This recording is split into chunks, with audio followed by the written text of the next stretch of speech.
Sainsbury's. Live well for less.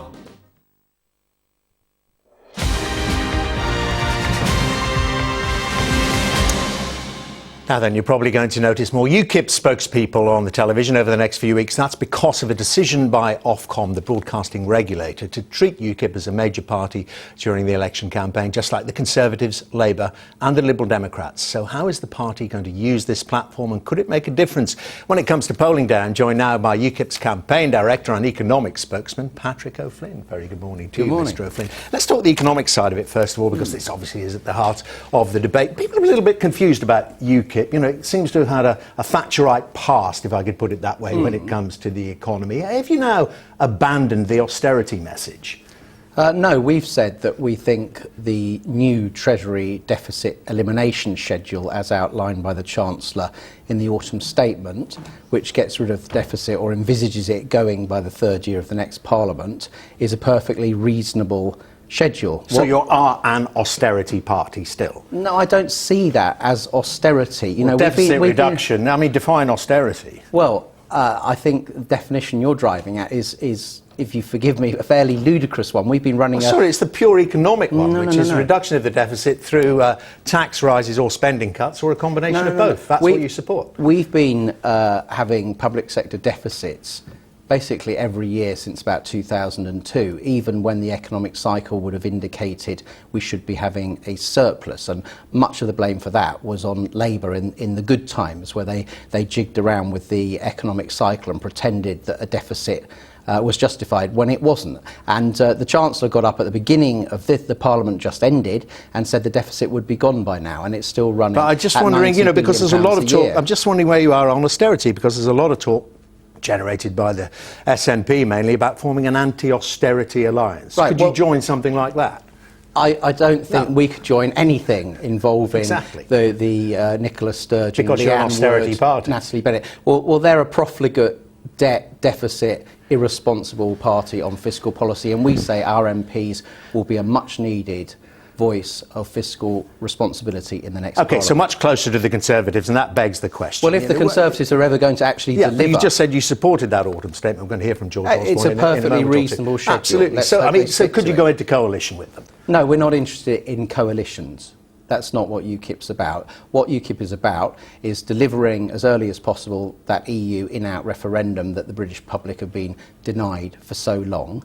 And then, yes, being the voice of fiscal responsibility to make sure the books are brought into balance, and then we can start having a little go at that enormous national debt that George Osborne and David Cameron have virtually doubled in 5 years. But are the UKIP leadership absolutely ruling out, because we're in this general election campaign, people who are thinking about voting for UKIP want to know, you are absolutely categorically ruling out any coalition with the Conservatives? Ruling out a coalition. You won't see UKIP MPs sitting as ministers for David Cameron. But you could sit down and talk to them. We've heard that from Nigel Farage. How far would that relationship develop? Well, look, we recognise Britain is still in a very delicate position as regards its economy and the stability of society and people's jobs and incomes. So we will be a responsible voice in the next Parliament. You know, we will seek to achieve many of the measures that we're putting forward to the British public, but the most important things are the in-out referendum, and then bringing the deficit to an end and beginning finally to get round to paying back some of that enormous. But no ministerial roles, nothing like that. That's absolutely ruled out. That's out of play. OK, last question on this issue of HIV patients born overseas. Mr Farage's claim during the course of that debate on Thursday. What happens to these under UKIP? What happens to these people who are refused treatment by the NHS? Are they then instantly deported, or are they left untreated to develop full-blown AIDS? Well, look, we've got a position that foreign nationals coming into Britain will need health insurance.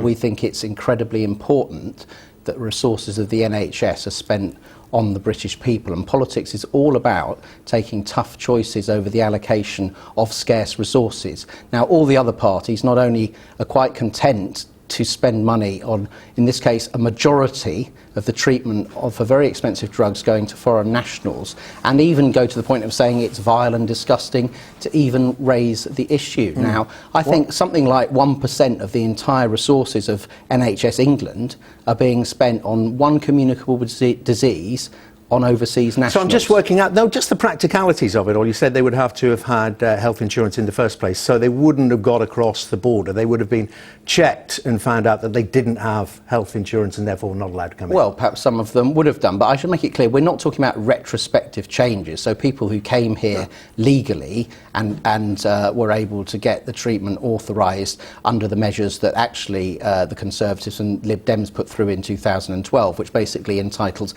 anyone from overseas to permanent, very expensive antiretroviral drugs.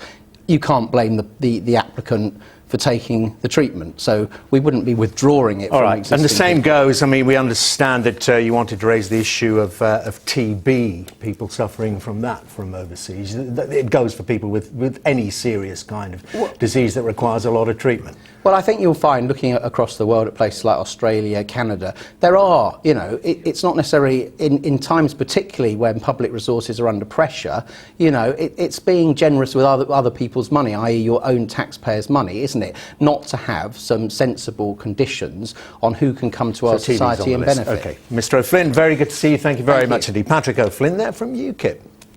Now, coming up on the programme, 1 week